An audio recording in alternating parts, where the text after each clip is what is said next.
আর কিছু না ভাই, বন্ধুর বিয়েতে যাইতে আছি সেজে গুজে যাইয়া দেখে আরো 5-6 জন রেডি, তো সবাই মিলে রওনা হয়েছি। এখন যাবো বন্ধুর বাড়িতে দেখি বন্ধু গিয়ে কি করতে আছে। বন্ধুর বাড়িতে যাইয়া দেখি ওমা বন্ধু দেখি স্প্রে লইয়া টানাটানি করতে আছে। বন্ধুর থেকে 2টা স্প্রে লইয়া আমরা 2জনে রওনা হয়েছি। তো স্প্রে গুলো তো পাইয়া আমি অনেক খুশি, তাড়াতাড়ি যাইছি গাড়ি।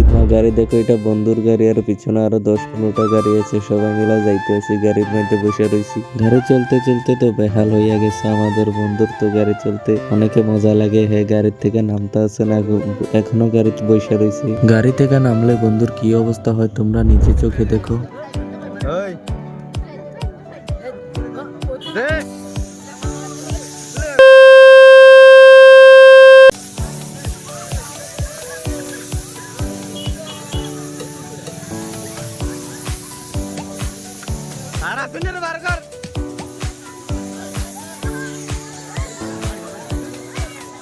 ইচ্ছা মতন স্প্রে মেরে সেটা দেখি বন্ধুর অবস্থা একবারে খারাপ করে দিচ্ছে। তাড়াতাড়ি তাকে একটু পরিষ্কার করে নিলাম, তা না হলে মেয়ের বাড়ির লোক তাকে চিনবে না। তাকে না চিনলে আমাদেরকে খাওয়ানো হবে না।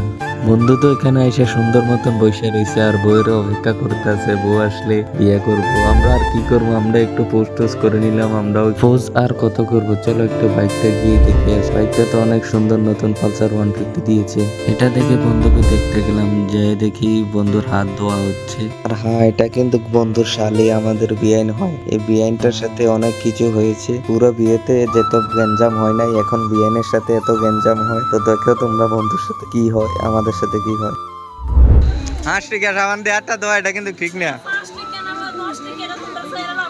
আচ্ছা ঠিক আছে।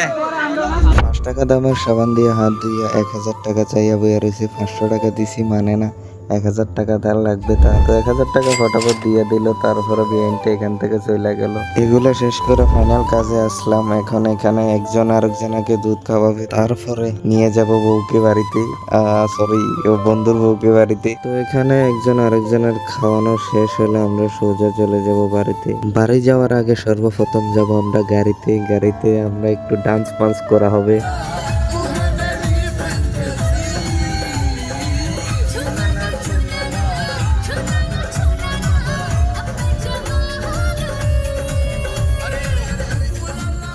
শেষে সরে চলে আসলাম বউকে নিয়ে বাড়িতে। তো এখন তো বউকে নিয়ে বন্ধু ঘরে যাচ্ছে। তো আজকের জন্য এতটুকুই, ভালো থেকো, সুস্থ থেকো, দেখা হবে আমার বিয়েতে।